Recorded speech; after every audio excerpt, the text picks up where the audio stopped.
pagi pendengar KPFM. Kita masih bersama di Coffee Morning Show. Show your energy. Gimana udah jam 9 lebih 43 menit, 44 malah.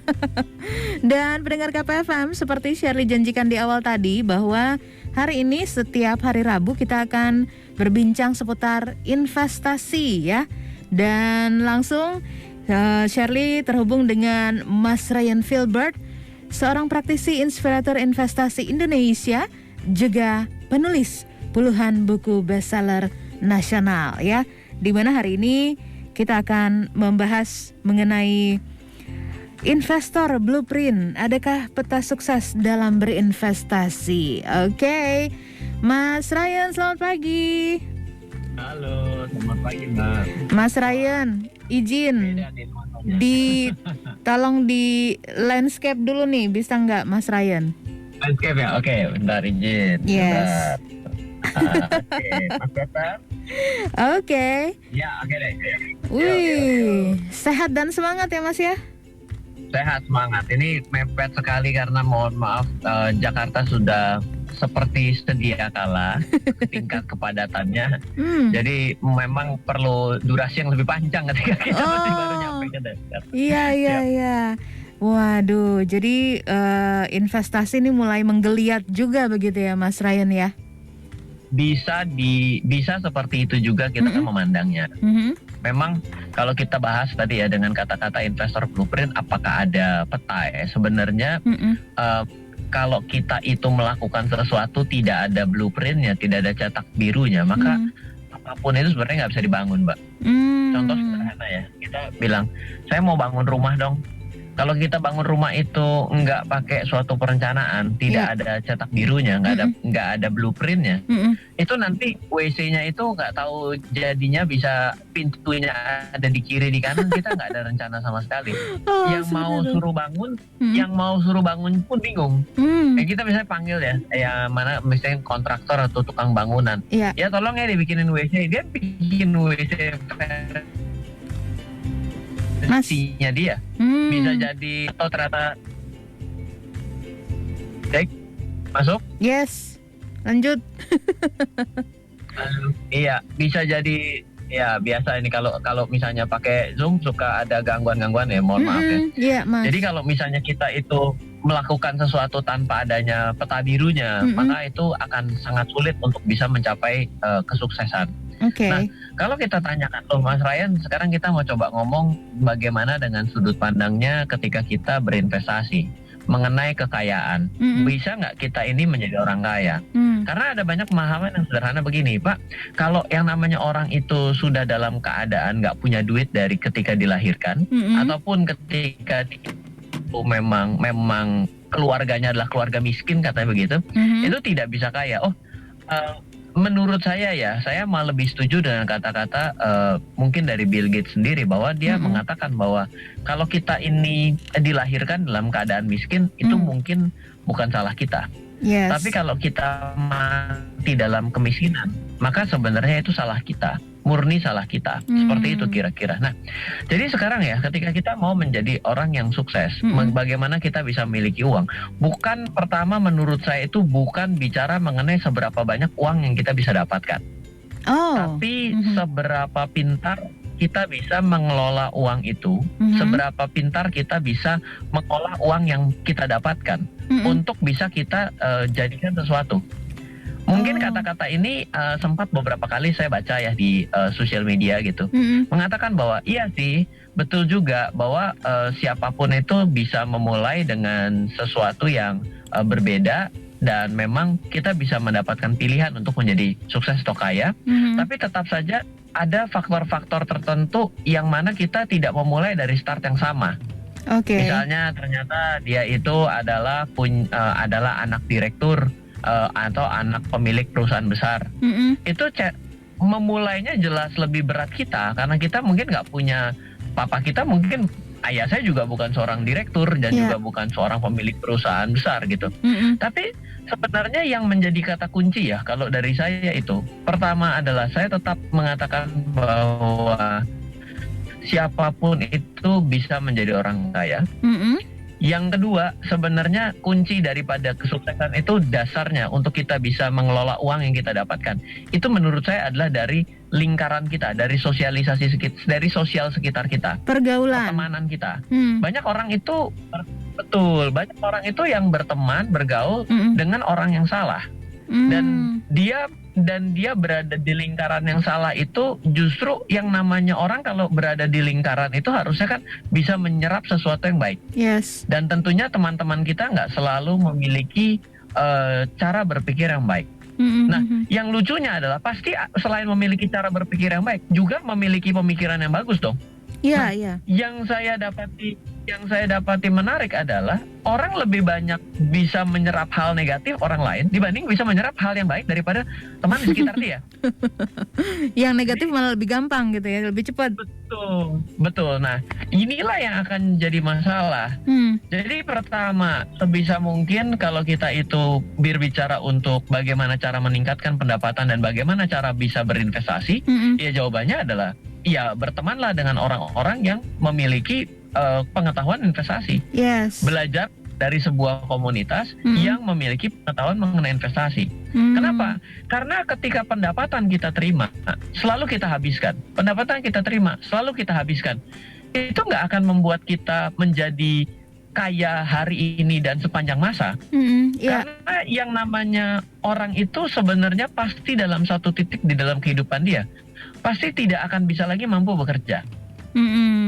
Saya pernah bilang kalau orang itu yang susah dipatahkan dalam hidup itu katanya cuma 3, yaitu adalah biaya menikah dan berkeluarga.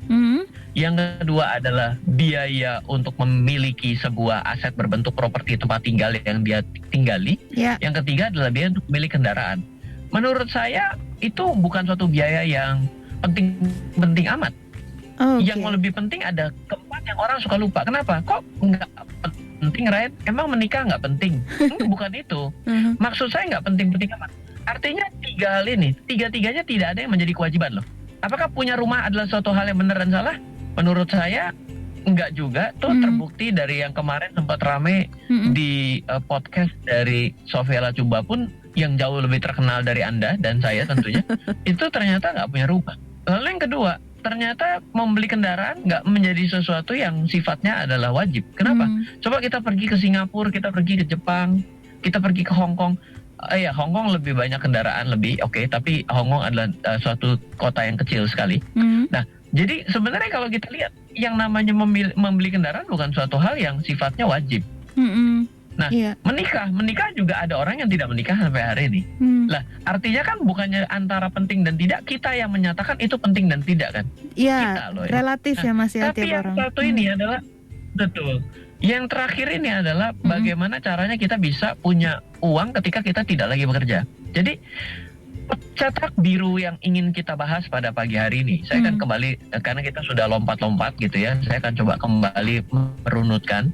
Yang pertama adalah bagaimana caranya kita berpikir mengenai pendapatan, oke, tapi bukan seberapa besar yang kita bisa dapatkan, tapi seberapa besar yang bisa kita sisihkan. Untuk apa? Untuk berinvestasi.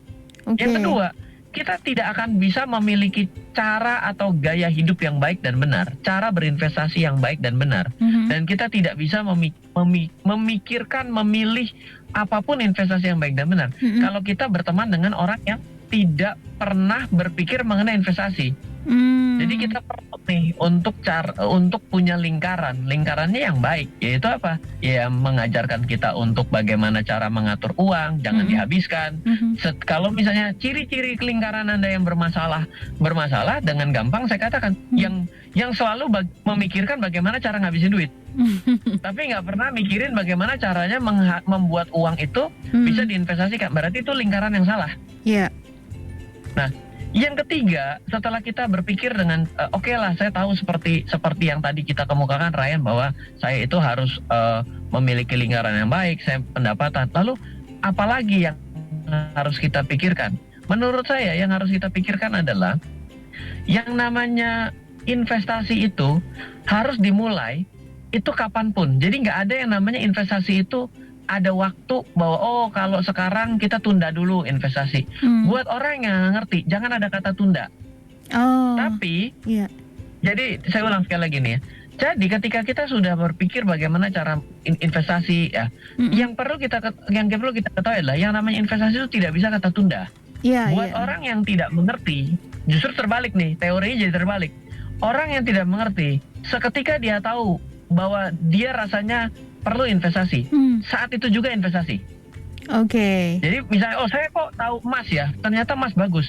Itu ya udah, uang yang dia miliki, uang yang dia berhasil sisihkan, belikan emas.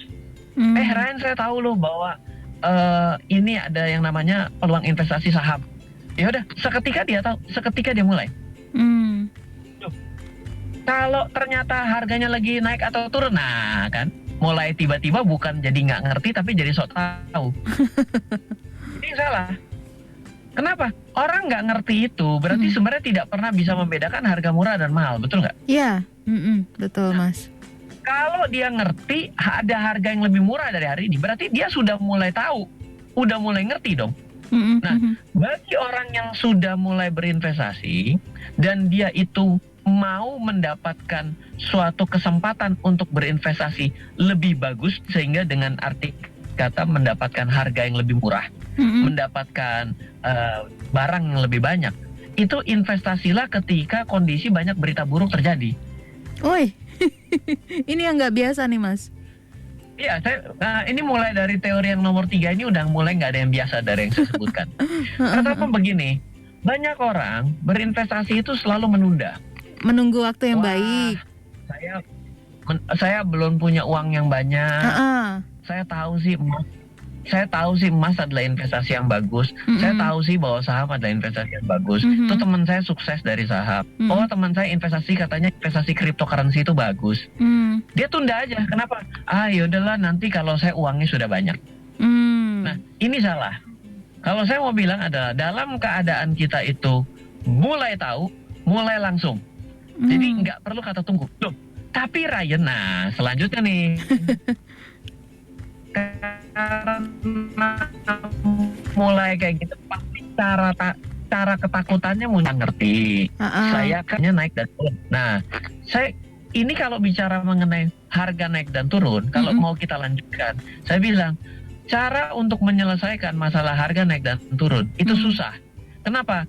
Tidak ada satupun orang yang pernah tahu harga emas akan pergi kemana atau harga emas akan turun kemana, nggak pernah ada yang tahu. Iya. Oke. Nah, seiring dia itu mulai memiliki suatu standar pengetahuan, ternyata emas itu lawannya adalah jumlah uang yang beredar. Ternyata emas itu setiap kali perang, setiap kali ada suatu ketidakstabilan dunia baru mengalami kenaikan harga. Nah, kalau udah tahu-tahu seperti ini, itu berarti dia sudah bukan pemula lagi. Kalau sudah bukan pemula lagi, berarti dia sebenarnya harus tahu bahwa investasilah di keadaan berita yang buruk. Perang emang berita bagus. Saya baru dengar nih ada orang bilang perang berita bagus. Benar nggak? Iya Mas. Memangnya kalau ketidakstabilan perekonomian adalah berita yang bagus buat negara kita? Bukan kan? Iya. Nah, berarti benar dong. Yang namanya investasi itu invest in a bad time. Jadi artinya adalah dalam waktu yang buruk. Oke. Ya sekarang ini ya Mas. Jadi pada sebuah waktu yang buruk dan sedang mengalami penurunan itu ya waktu yang lebih tepat untuk masuk. Gitu cerita. Oke. 2 sudah disampaikan. Pilih pergaulan atau pertemanan, kemudian juga langsung sekarang juga, nggak usah pakai nunggu. Yang pertama adalah tidak peduli sebenarnya kita itu memulai dari mana. Kita ini bukan masalah saya ini dilahirkan jadi orang miskin, saya ini dilahirkan bahwa ternyata saya memang tidak memiliki bakat, pendapatan saya. Itu kan adalah suatu kata-kata yang pertama. Jadi investor blueprint yang pertama tidak peduli mengenai seberapa besar pendapatan yang kita miliki, tapi seberapa besar yang bisa kita sisihkan dari apa yang kita dapat. Itu yang penting. Betul, itu penting sekali karena percuma kita akan selalu bertarung dengan pemikiran seperti itu. Kita bilang orang lain lebih hebat dari kita. Ya memang begitu. Kenapa? Karena di atas kita pasti ada orang yang lebih jago lagi. Yes, di atas langit kita pendapatan ada langit. Betul. Nah, lalu setelah itu kita bicara adalah kita harus berada di dalam komunitas ataupun lingkaran yang membangun, yang membuat kita menjadi rajin, yang membuat kita menjadi mau berinvestasi, yang mau membuat kita berpikir masa depan. Jadi kalau saat ini kita itu punya orang-orang di sekitar kita memikirkannya adalah ketika terima duit harus langsung dipakai untuk traktir makan, yang setiap kali semua orang ulang tahun harus ditraktir makan, yang kalau misalnya kita berbicara mengenai adanya selebrasi, apapun selebrasinya selalu mau dirayakan dengan mengeluarkan uang, itu ciri-ciri konsumtif, tidak akan pernah bisa berkembang. Dijamin garansi uang kembali kalau sama saya begitu. Nah, yang ketiga, ayo kita ingat-ingat lagi. Yang ketiga itu, ketika kita mengenal investasi, kita harus mulai. Semakin tidak ngerti, nggak usah semakin ditunda. Justru jadi makin belajar ya. Karena nggak akan pernah ada yang namanya orang bisa sangat ahli tanpa pernah mulai dari sangat pemula, kan betul dong? Betul. Apa ada orang tiba-tiba jago nyetir mobil tapi tidak pernah mau memulai belajar nyetir mobil?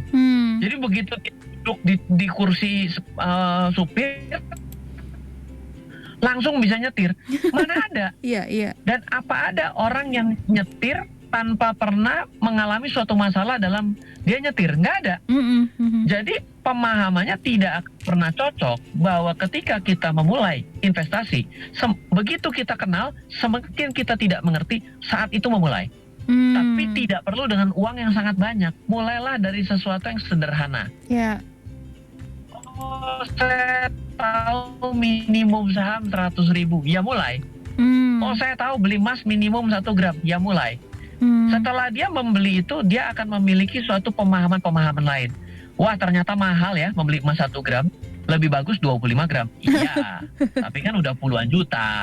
Ternyata kalau beli yang gram-graman 25 gram masih kurang ya, karena ongkos cetaknya mahal. Kita akan beli yang 100 gram 800, udah 80 juta, ya dong? Iya. Jadi udah 100 gram 1 gram 80 juta. Nah, itu yang harus kita pelajari seketika nanti berjalan. Nah, ketika kita nanti berjalan, hukum investornya akan berubah. Hukum investor yang kedua adalah investasilah ketika banyak berita buruk terjadi. Kalau yang pertama tidak perlu menunda, lakukan saja. Tapi ketika mau mengambil konsep yang kedua adalah investasilah ketika banyak berita buruk terjadi. Kan tadi kita udah contohin tuh berita buruk kan. Berita bagus buat emas, berita buruk buat dunia. Ya berarti kan berita buruk sedang terjadi dong. Betul. Iya, nah 3 poin itu dulu. Ayo silakan. Apa nih yang mau ditanyain lagi nih? Kalau saya lanjutkan, nggak bisa selesai. Ini materi kelas saya 2 hari. Ya, yang penting tipsnya itu ya Mas ya. Di highlight lagi Mas, 3 poin-poin penting yang perlu diingat saat kita akan membuat blueprint investasi kita, Mas Ryan. Ya, pemetaan investor blueprint 101 lah, paling awal. Bagaimana kita menjadi orang yang punya duit hari ini dan sepanjang segala masa. Cara yang pertama itu, kita tidak pernah bisa menawar akan takdir kita, bukan takdir ya, pertama kali kita dilahirkan menjadi siapa. Kita tidak bisa. Dan ketika lihat tetangga kita kok dia ini punya koneksi sana sini, ya itu memang adalah rezekinya dia. Kita memang memiliki mulai start dengan start yang berbeda. Saya yakin. Dan memang benar ada satu titik yang kita mungkin tidak bisa capai. Nggak apa-apa. Kita tidak bicara mengenai titik yang kita capai untuk versi orang lain, tapi adalah titik yang kita capai untuk versi kita. Kenapa? Kita pasti memiliki sesuatu hal yang ingin kita... Setiap kita pasti punya keunikan ya Mas ya. Yang suatu hal yang jalan-jalan. Saya punya impian untuk perginya adalah ke Danau Toba. Tapi ada orang yang sudah ke Danau Toba 10 kali. Apakah dia akan memiliki impian untuk ke Danau Toba? Enggak. Dia akan pergi ke yang lain. Oh, saya akan perginya ke Batam Saya akan perginya ke Singapura Tapi buat orang yang sudah ke Singapura, apakah dia akan memikirkan untuk memiliki impian pergi ke Singapura? Enggak. Dia akan pergi ke Jakarta Lah, saya ada di Jakarta terus-menerus. Nah, jadi kan akan memiliki sesuatu yang tidak bisa sama persis. Iya. Setiap orang ada masanya ya, begitu ya Secara Mas? Impian bagi setiap orang, bagi orang lain bisa jadi adalah suatu hal yang standar perdebatkan kan. Oke. Baik, semakin siang semakin ini agak mulai terganggu ini pendapatan. Iya. Oke. Anyway, thank you Mas Ryan untuk tips-tipsnya pagi ini. Ya. Oke, siap. Sukses untuk aktivitasnya Mas Ryan. Oke, sama-sama, thank you. Yes. Halo, terima kasih sudah menyaksikan video di RF Channel on YouTube. RF Channel adalah channel edukasi untuk kita secara bersama-sama belajar dan mendapatkan aktualisasi mengenai investasi, keuangan, dan bisnis bersama saya, Ryan Filbert, dan tim. Add nomor WhatsApp saya di 0895 07 08 0789 0895 07 08 0789. Download aplikasi MyRF di Android atau iOS untuk mendapatkan artikel dan tema-tema khusus mengenai edukasi investasi, keuangan, dan bisnis pada aplikasi MyRF sekarang juga. Setiap bulan, saya bersama dengan tim memiliki kelas, mulai dari belajar trading dengan analisa teknikal, yang strateginya bisa Anda terapkan pada seluruh market, mulai dari saham, forex, hingga cryptocurrency, atau kelas investasi saham bernama Fundamental Camp. Untuk mengetahui kelas lainnya dan bertanya mengenai kelas, hubungi tim sekarang juga di 0852 882 6187. Sekali lagi, 0852 882 6187. Semoga terus bermanfaat. Dari saya Ryan Filbert, salam investasi untuk Indonesia.